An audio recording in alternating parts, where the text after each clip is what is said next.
key finding was that slightly less than half of all workers in Europe don't have a very good match between the hours of work they'd like to do and the hours of work they actually do. Everybody thinks perhaps they work too much for the hours that they get paid, but really what was the difference here? Lots of people do too little, which questions...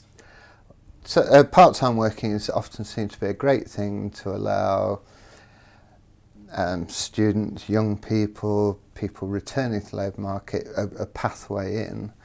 But actually it's potentially not a very good way of doing it, because really they want full-time jobs, full-time work. There's a particular difference between self-employed people, particularly the solo self-employed,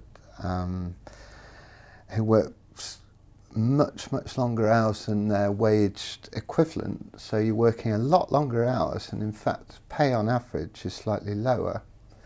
So you're working 10 more hours a week for about 50 quid a week less. So it doesn't kind of stack up in an income sense. And so when you're looking at the implications of this, what does it mean in the wider context in terms of if you're trying to shape or influence policy being made for these particular group of workers? It's not clear, because most legislation around people and working is basically designed to deal with waged employees.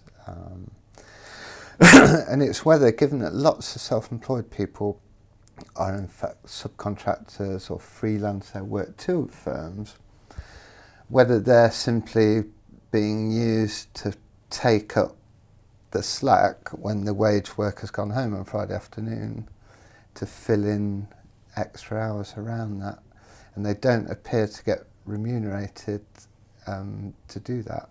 So they just get an hour's pay typically for any hour they work, regardless whether it's Friday afternoon, Saturday morning, whereas wage employees have very fixed and definite pay structures which pay extra for non-standard hours, if you like. So then is it a case that more examination needs to be looked at in terms of how these people will perhaps cope, or are they all trying to get full-time employment and they're just in this as a temporary measure? There's definitely more work to look at transitions. So if you start from unemployment or inactivity, if your first transition's part-time,